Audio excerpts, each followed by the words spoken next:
les vamos a recorrer todo tantito, espero que pueda. Entonces, bienvenidos el día de hoy para el segundo día del mini simposio de Landsbiodit. Vamos a empezar esa sesión de la mañana con como la mitad de ingeniería de tejidos, y la doctora Cristina Velasquillo nos va a hacer el honor de presentarnos ingeniería de tejidos y su impacto en la medicina translacional y cómo se va a integrar en el área nacional. Muchas gracias, doctora. Gracias, Matt. Buenos días a todos, gracias por la invitación. Realmente ha sido muy interesante las actividades que han tenido aquí dentro de este mini simposio.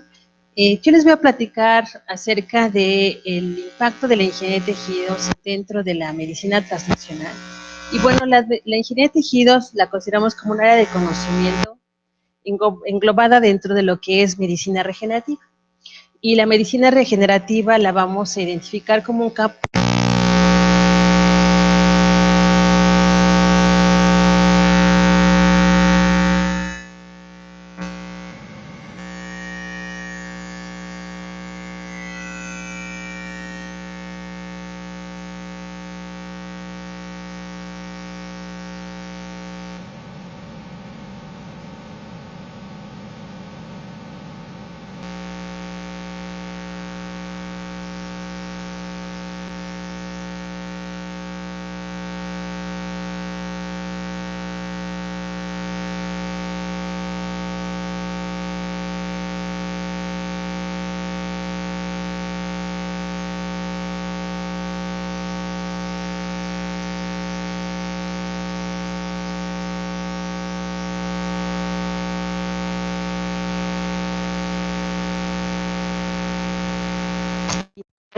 de material génico con diferentes acarreadores para modificar las células, y en la terapia celular utilizamos ya sea desde células adultas, pasando por las famosas células troncales, diferentes células hematopoyéticas, todo eso es terapia celular, a diferencia de lo que es la ingeniería de tejidos, en donde realmente utilizamos diferentes estructuras como andamios de sostén, con células también, y en un momento dado factores de crecimiento añadidos. ¿Por qué hacemos esto? Porque ya les mencionaban ayer en alguna de las prácticas introductorias que tenemos un desabasto de órganos. La cultura de donación en nuestro país, como en muchos del mundo, es baja, y por lo tanto no tenemos suficientes órganos y tejidos para reparar o reemplazar aquellos que han sido dañados. De tal manera que con la ingeniería de tejidos dentro de medicina regenerativa tratamos de resolver esta problemática, siempre considerando que necesitamos reduciendo la respuesta inmune, y en muchas ocasiones utilizando las células del propio individuo, que les denominamos células autólogas. Si nos podrían apagar la luz que está aquí enfrente de la pantalla, por favor. Gracias. Les comentaba entonces que la ingeniería de tejidos utiliza tres componentes, que son los andamios, scaffolds, matrices de soporte, como ustedes les quieran llamar, las células y los factores de crecimiento, en donde estas células pueden ser autólogas del mismo individuo, pueden ser heterólogas, y en algunas ocasiones, no frecuentemente, se utilizan las células de otras especies, a las que se denominan células genogénicas, pero si pensamos siempre que intentamos reducir la respuesta inmune, generalmente no se hace, en donde lo que buscamos es obtener células, expandirlas en los cultivos celulares, y entonces de esta manera aplicarlas para resolver un problema en específico. Entonces, dentro de la medicina translacional, lo que vemos realmente es lo que comentaban ayer también Matt, en donde decía que tenemos la investigación básica, y lo que ahora queremos hacer es llevarlo hacia la clínica. Es lo que nosotros denominamos medicina translacional. Llevamos el conocimiento hacia una aplicación en particular. No necesariamente el conocimiento básico surge dirigido, sino estamos estudiando diferentes interacciones celulares, bioquímicas, físicas, y como resultado ocupamos este conocimiento, o en algunas ocasiones iba totalmente dirigido, dependiendo de los protocolos de investigación. Aquí la solución nos señala que realmente es una disciplina en donde hay una supercomunicación entre la parte clínica y la investigación básica, y es lo que en Estados Unidos le denominan llevar la medicina de la mesa de laboratorio hacia la cámara del paciente. Esta área del conocimiento implica diferentes fases en las cuales iniciamos, como les comentaba, la investigación básica, la preclínica y diferentes fases del conocimiento. No podemos llevarla de la básica hacia los pacientes, sino que tenemos que pasar por diferentes etapas y esas son las que les voy a comentar en un momento dado. Dentro de estas herramientas que son necesarias dentro de la medicina relacional, pues tenemos toda la parte de investigación numérica que no necesariamente implica solamente biología, física, matemáticas, química, teoría, ingeniería, arquitectura, todas las áreas del conocimiento. Eso es lo interesante del área de medicina regenerativa y de ingeniería de tejidos, que nos comunicamos con muchos investigadoras de diferentes áreas, en donde siempre tenemos que tener en cuenta la propiedad intelectual. En algunas ocasiones se nos olvida cuando estamos haciendo desarrollo de algunos materiales, cuando estamos haciendo desarrollo de ciertas estructuras para implantar, debemos de tener en cuenta el reconocimiento de las patentes y en un momento dado tener apertura para colaborar con diferentes investigadores para los financiamientos. Existen diferentes instancias en las cuales uno debe de registrar sus innovaciones y igual las diferentes fuentes para obtener financiamiento y llevar a cabo las investigaciones. En este caso, pues nuestra mayor fuente de financiamiento en México será COFEPRIS. En el área en donde llevamos ya sea la clínica, todas estas aplicaciones, tenemos que estar en comunicación con las instancias reguladoras, como la COFEPRIS en México, y en muchas ocasiones nosotros también tenemos contacto con FDA para que en un momento dado los materiales que nosotros estamos usando sepamos que pueden ser aplicados en otros individuos en otros países, o hacerlo al revés, tomando en consideración los conocimientos de FDA, decir estos materiales están aprobados por FDA y entonces podemos utilizarlos en ingeniería de tejidos. Los aspectos legales que van desde las cartas de consentimiento informado, por ejemplo, para obtener muestras de los pacientes y decir, ok, yo dono mis células, pero ¿para qué van a ser utilizadas? Los aspectos éticos, los aspectos de comunicación son también muy importantes en estas áreas de conocimiento, para que en un momento dado toda esta difusión, como en este caso de esta reunión académica, pueda llevarse a cabo. Se han hecho algunos estudios en cuanto a la inversión en lo que es la medicina relacional. Por ahí del 2012 se reportó que en el NIH, por ejemplo, se hizo una inversión de $500 millones en el área de investigación simplemente relacionada con medicina translacional. De hecho, hay 2 journals que dedican solamente a medicina translacional, en donde en Inglaterra, por ejemplo, en ese mismo año se reportaron 450 millones de libras y en la Unión Europea más de 6 millones de euros invertidos en el área de medicina translacional. Por lo tanto, es un área en la cual nosotros podemos estar aplicando, generar conocimientos y resolver además una problemática. En los siguientes minutos les voy a platicar acerca de algunas de las aplicaciones que hacemos ya de medicinas relacionadas en el Instituto Nacional de Rehabilitación y en las diferentes fases del conocimiento.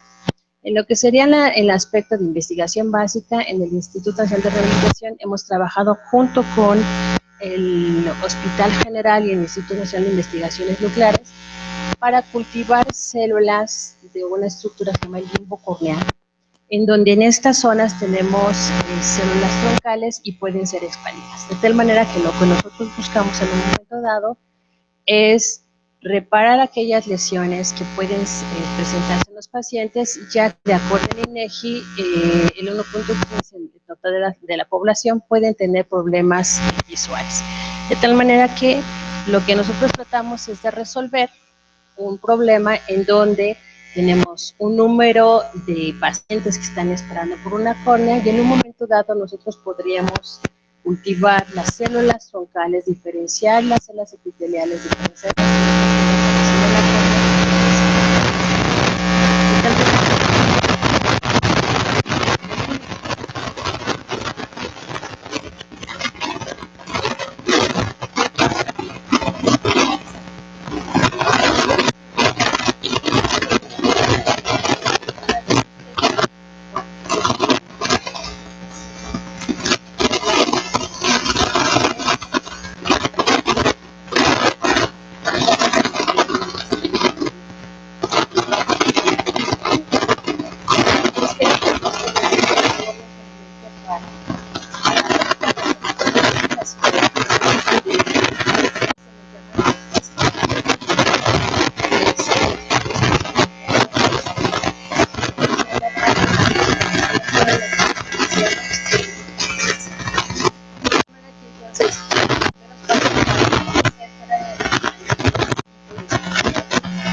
algunos análisis estructurales, ahí inicia el conocimiento básico, donde finalmente se tiene que tener este tipo de estructuras no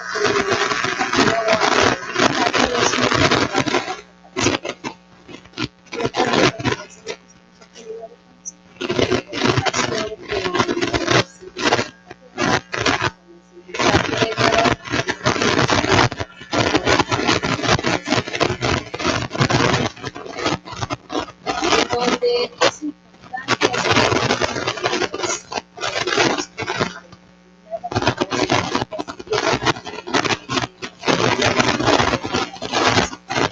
de tal manera que cuando las células se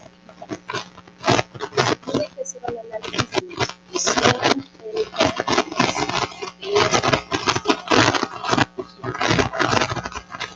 en este caso, pues, que tiene la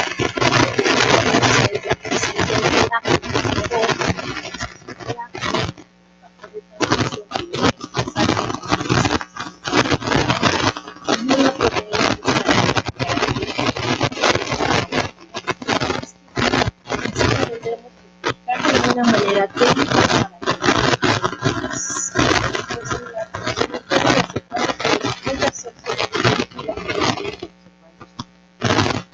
para posteriormente cuando son centradas en los análisis clínicos determinar que las células siguen. En este caso estamos trabajando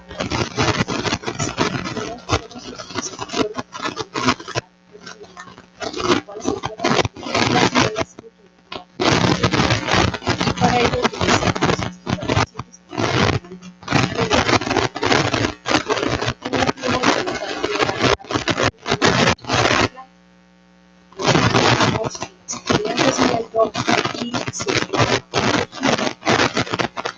y se hace el análisis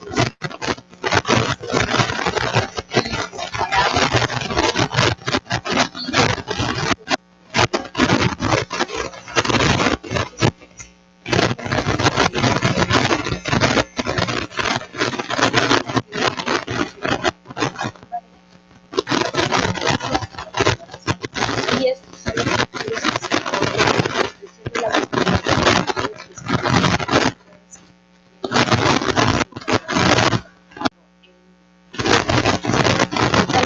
que lo que tenemos aquí es la aplicación de no partimos de un característico que tiene el tejido, no queremos se expande,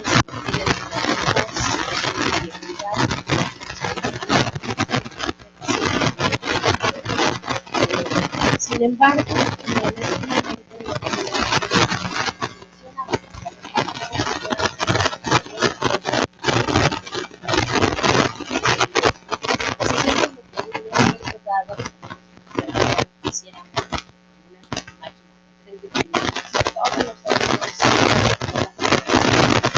no es de esa manera, pero sí los cuales forman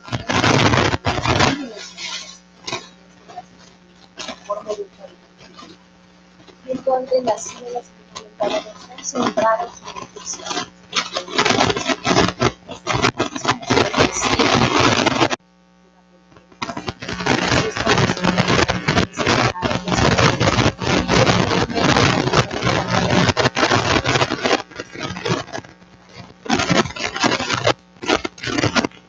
Para que no entonces después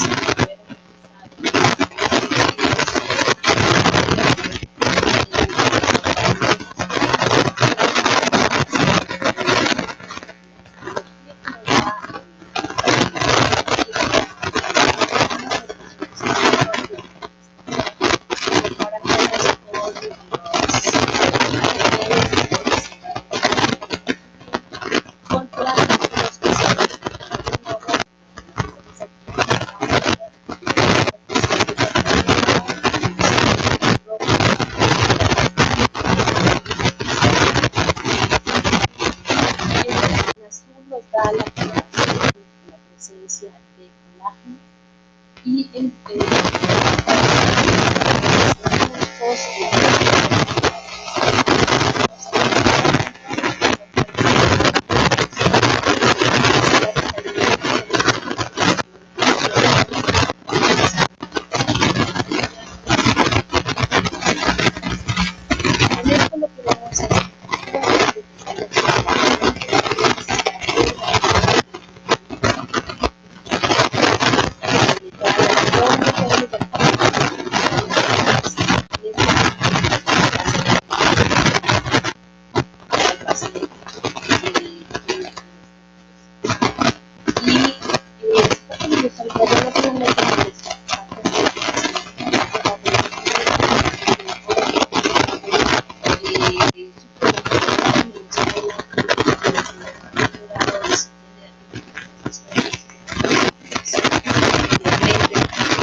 en un momento dado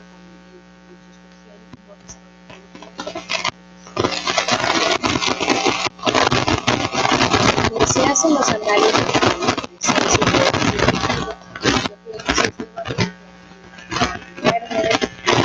de la proteína y los tejidos del nódulo de colágeno tipo 2.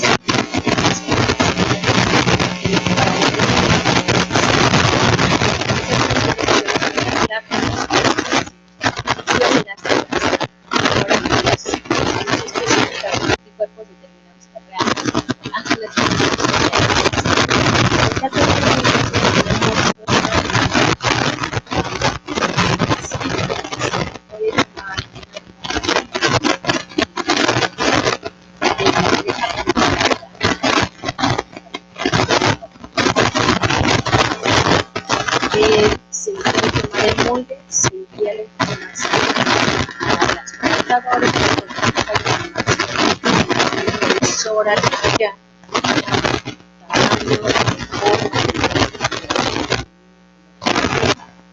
y se tienen estas estructuras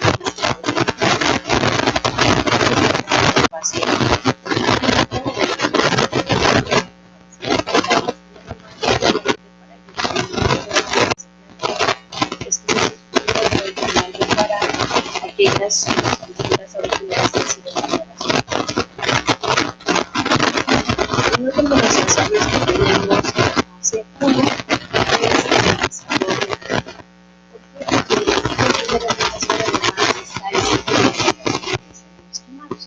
en donde tenemos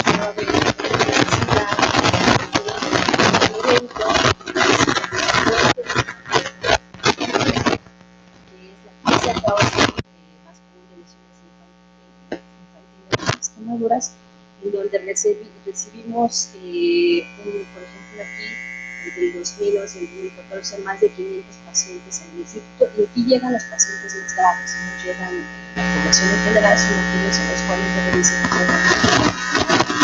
y en donde vemos que la mayor parte de estas lesiones son por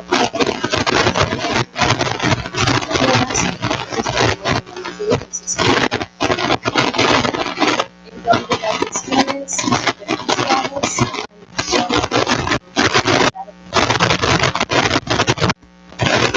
la lesión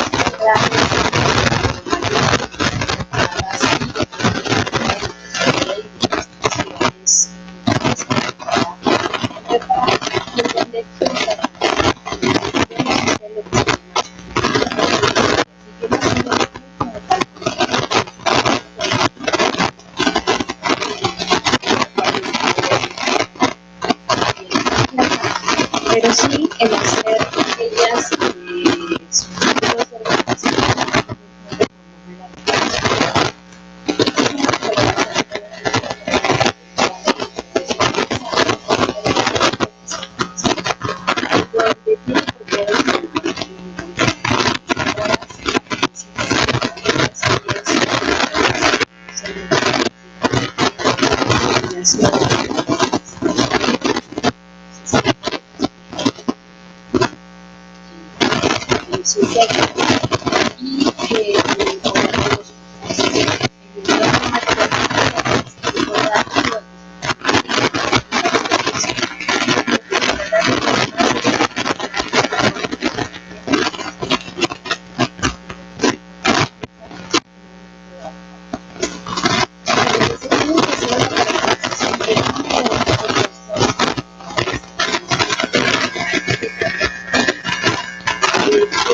cuál es la composición de estos materiales antes y después de colocar las celdas. Para que sepamos en un momento dado por esto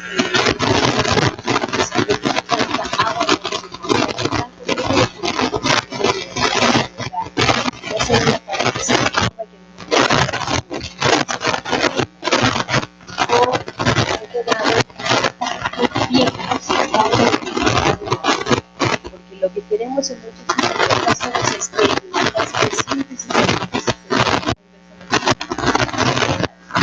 ocasiones, por ejemplo, cuando trabajamos con hueso,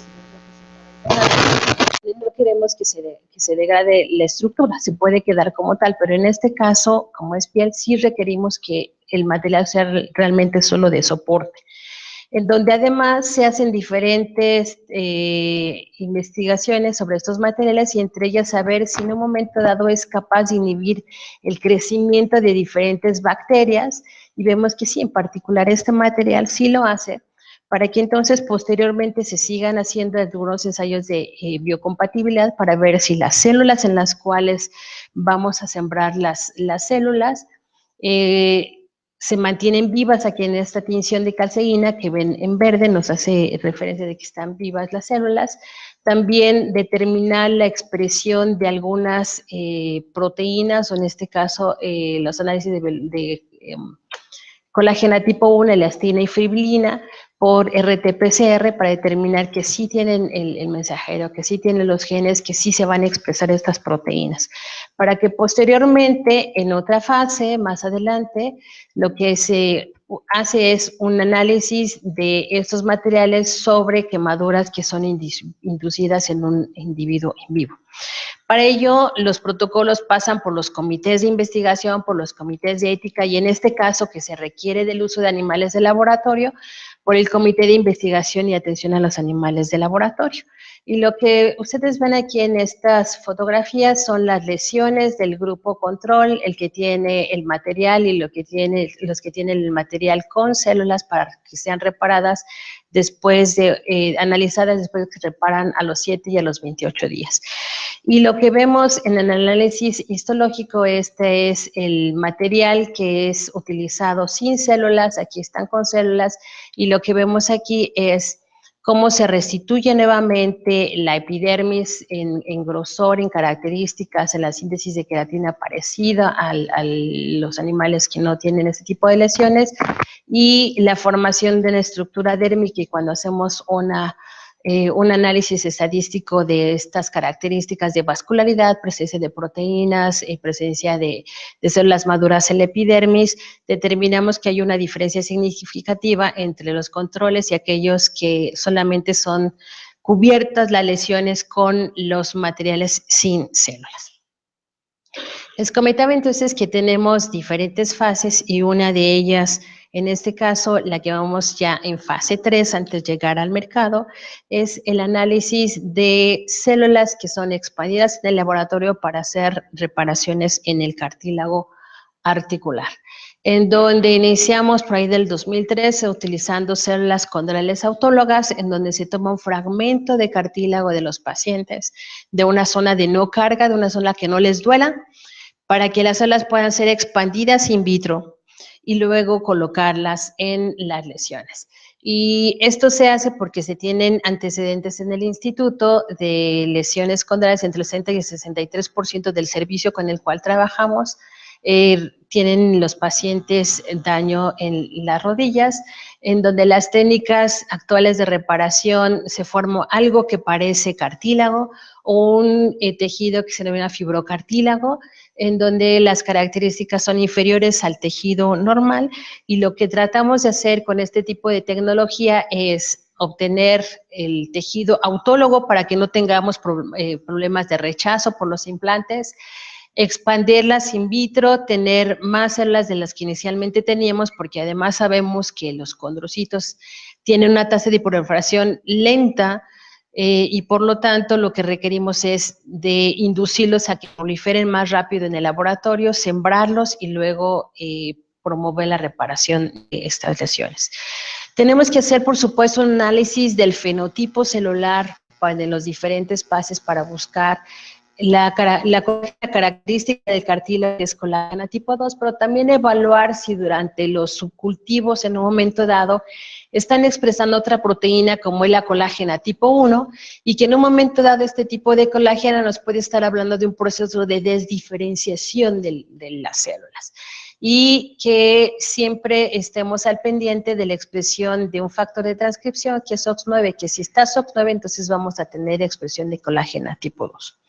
Iniciamos este tipo de investigaciones con los cultivos in vitro, haciendo transfecciones para ver si realmente las células que nosotros colocábamos en las zonas de reparación eran las que realmente formaban este tejido de novo.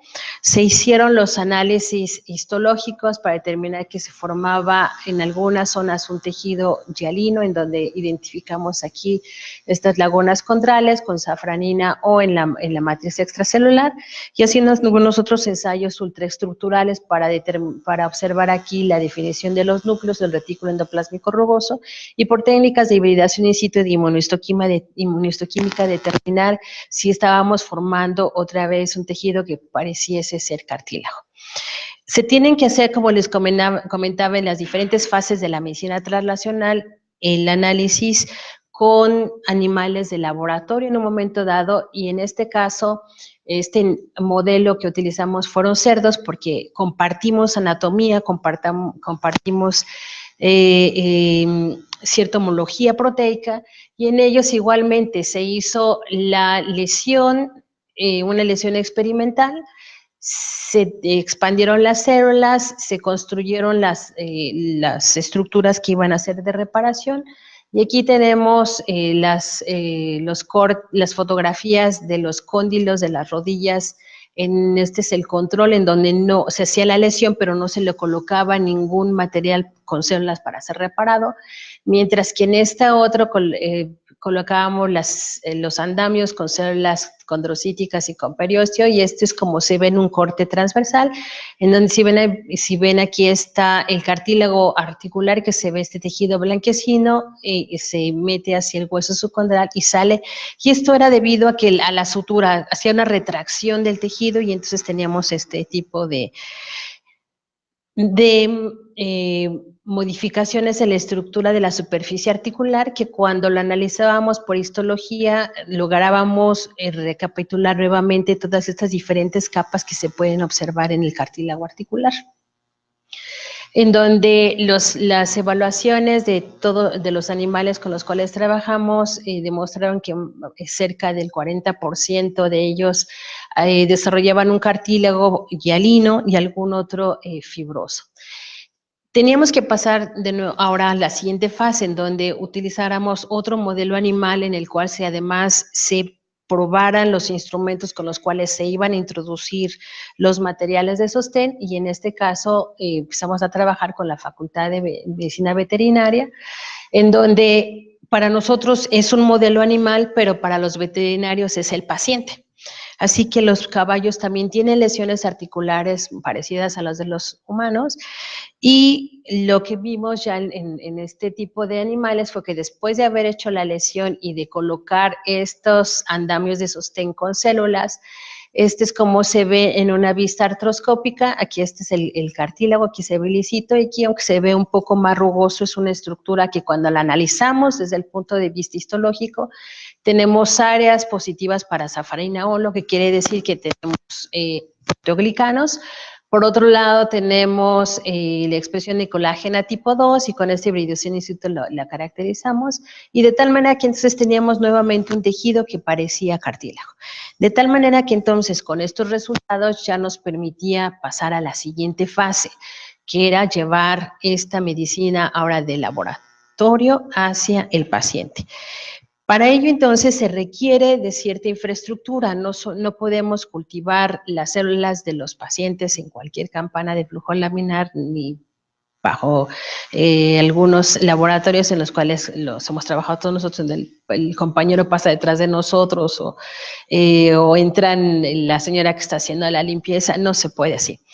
Se debe de tener un área que se le denomina de buenas prácticas de manufactura, al menos en este tipo de ensayos, en donde son áreas de contención. En este caso es el laboratorio que se le llama de buenas prácticas de manufactura clase 100, en donde el máximo de partículas permitidas por metro cúbico es de 100, y por lo tanto todo lo que trabajamos ahí, además de las campanas de flujo laminar, está estéril. En el Instituto Nacional de Rehabilitación, en el CENIAC, en el 9º piso está este laboratorio, en donde tiene a su vez sublaboratorios para cultivar piel, cartílago, menisco, ligamentos, hueso, piel y células troncales, ¿sí? Así que este es la entrada hacia el laboratorio y este es solamente un ejemplo de cómo se ve por dentro, en donde están estas campanas de flujo laminar, en donde nos tenemos que vestir así para poder entrar a trabajar, en donde todo lo que está aquí adentro está realmente controlado para que en un momento dado, cuando nos mandan las muestras de los pacientes, de estos cartílagos para cultivar, puedan ser expandidos, se los regresamos por técnicas artroscópicas. Los médicos las introducen en la rodilla, las colocan y hacen una evaluación tanto objetiva como subjetiva de la rodilla de los pacientes para decir si funciona o no funciona. Y lo que se ve después de haberlas implantado, esta silla es una rodilla de un paciente, en donde por técnicas mínimamente invasivas, esto es lo que generamos por las técnicas de higiene de tejidos. Los artroscopistas, en este caso el doctor Clemente Ibarra, los coloca en la rodilla de los pacientes. Esta es una sutura y esto es como se ve después de un año, en donde ya también ha sido reportado los pacientes que se han implantado y llevan más de 5 años. De hecho, no nos permiten publicar, sino han pasado 5 años de seguimiento de este tipo de pacientes para determinar que realmente el tejido que se está formando aquí tiene características cartilaginosas.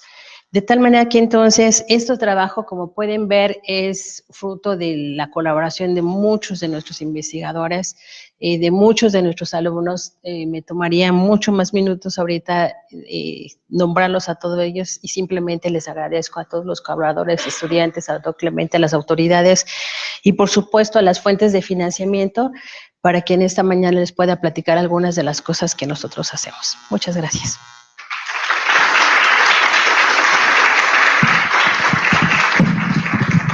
Muchas gracias, doctora, por su plática y tenemos un tiempo para preguntas. ¿Alguien quiere preguntarle algo a la doctora?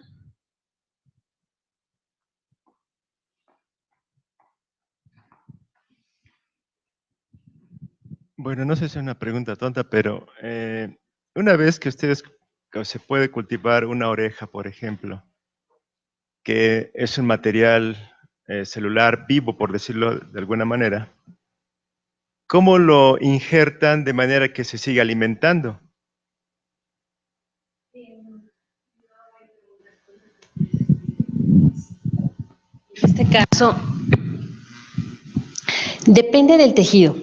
El tejido cartilaginoso se nutre por difusión. De hecho, por definición, es un tejido avascular, alinfático y aneural. De tal manera que es simplemente por difusión. En el caso del articular. En el auricular también es por difusión, pero hay vasos sanguíneos que están cercanos y que irrigan la zona. De hecho, lo interesante en el articular es que cuando hay prolongación de los vasos sanguíneos hacia la parte cartilaginosa que se empieza a dañar, se convierte en hueso, no se conserva como cartílago. Entonces, lo que se tiene que tener en mente es qué tipo de tejido es con el que estamos trabajando y para que el material se le dé la porosidad para que puedan difundir los nutrientes a través de él y que en un momento dado las células que están en el centro se nutran igual que las que están en la parte superficial. La mayoría de ellos son por difusión. Y, por ejemplo, en el hueso, en algunas ocasiones se hacen derivaciones y anastomosis de los vasos sanguíneos hacia la zona de los implantes para que puedan ser nutridas, sino simplemente como el cartílago normal en la rodilla, es por difusión tanto de la cavidad articular como del hueso subcondral. De nada. ¿Alguna otra pregunta? Bueno, considero que sí es una buena noticia eso de que si lograron formar cartílago y hialino en articular, porque en el mundo, pues es lo que buscan y todo el mundo generalmente fracasa porque si se forma cartílago al implantar, al poner los constructos bioreactores, pero después ese cartílago se va hacia fibrocartílago o se vasculariza y se va a hueso, ¿no? Entonces generalmente todos los grupos de trabajo no lo han logrado, entonces pues, sería una buena noticia. Pues, ahora, no todas las lesiones responden de la misma manera. En este grupo en particular no son rodillas osteoartríticas, son rodillas que tienen una lesión focal, que tienen que reunir ciertos criterios de investigación, de inclusión, para que tengamos buenos resultados. Seguimos trabajando como para que en un momento dado se reparen lesiones más difusas, pero en este caso son solamente lesiones focales. Y efectivamente, en un momento dado no podemos tomarle una biopsia al paciente para saber que es cartílago hialino, pero lo que sí se hace es que por resonancia magnética y con un programa en especial, lo que se hace es determinar por el grado de difusión de agua, ver si tiene características semejantes al cartílago hialino, que es lo que le llaman mapeos T2, y eso se hace a los pacientes a los 6 al año, y cada año se les va haciendo el seguimiento para ver cómo va la evolución en el desarrollo de ese cartílago. ¿Alguna otra por acá? Entiendo que tienen que expandir las células para poder formar. Sí. Se ha evaluado si las células ceden ya una vez que las meten al contexto o al cartílago original, si ya entran en estado de quiescencia o siguen proliferando. ¿No se ha estudiado eso? Hemos hecho algunos análisis de tasas de proliferación durante los cultivos. Todas ellas conservan las señalizaciones de inhibición por contacto, y entonces ya no proliferan tanto como en el laboratorio. Hasta el momento nunca hemos tenido en más de 10 años una expresión de alguna proteína en particular. Se tienen que hacer algunos estudios de genotoxicidad, por ejemplo. Pero en este caso no, las células siguen conservando el mismo fenotipo, y en particular cuando iniciamos con el último ensayo que les mostré, era utilizar son células normales y son células autólogas. Entonces, existe tanta... tienen la misma tasa de posibilidad de un individuo normal a desarrollar un tumor que cualquier otro. No se modifica más allá. Ya. ¿Otra pregunta? Bueno, entonces le damos las gracias a la doctora Velasquillo.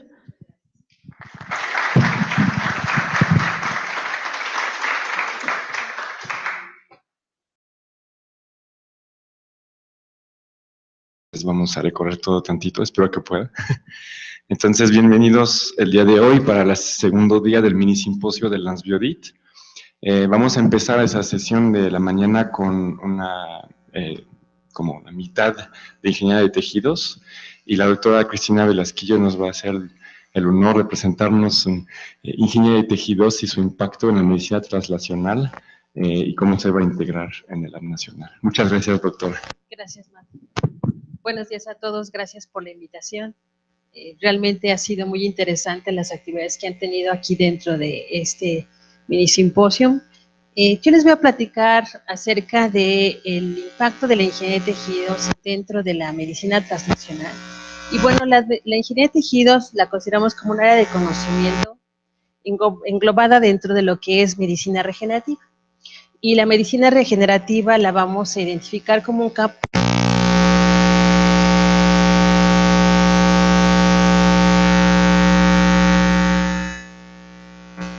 dependiendo de los protocolos de investigación. Aquí la flecha nos señala que realmente es una disciplina en donde hay una supercomunicación entre la parte clínica y la investigación básica, y es lo que en Estados Unidos le denominan llevar la medicina de la mesa de laboratorio hacia la cama del paciente.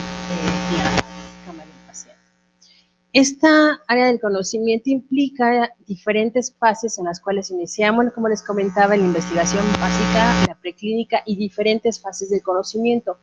No podemos llevarla de la básica hacia los pacientes, sino que tenemos que pasar por diferentes etapas, y esas son las que les voy a comentar en un momento dado.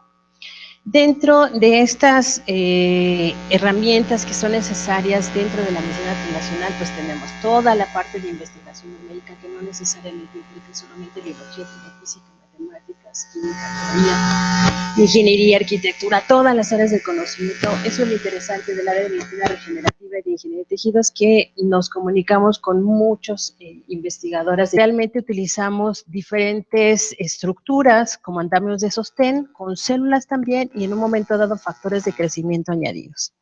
¿Por qué hacemos esto? Porque ya les mencionaban ayer en alguna de las prácticas introductorias que tenemos un desabasto de órganos. La cultura de donación en nuestro país, como en muchos del mundo, es baja, y por lo tanto no tenemos suficientes órganos y tejidos para reparar o reemplazar aquellos que han sido dañados. De tal manera que con la ingeniería de tejidos dentro de medicina regenerativa tratamos de resolver esta problemática, siempre considerando que necesitamos reduciendo la respuesta inmune, y en muchas ocasiones utilizando las células del propio individuo, que les denominamos células autólogas. Si nos podrían apagar la luz que está aquí enfrente de la pantalla, por favor. Gracias. Les comentaba entonces que la ingeniería de tejidos utiliza tres componentes, que son los andamios, scaffolds, matrices de soporte, como ustedes les quieran llamar. La célula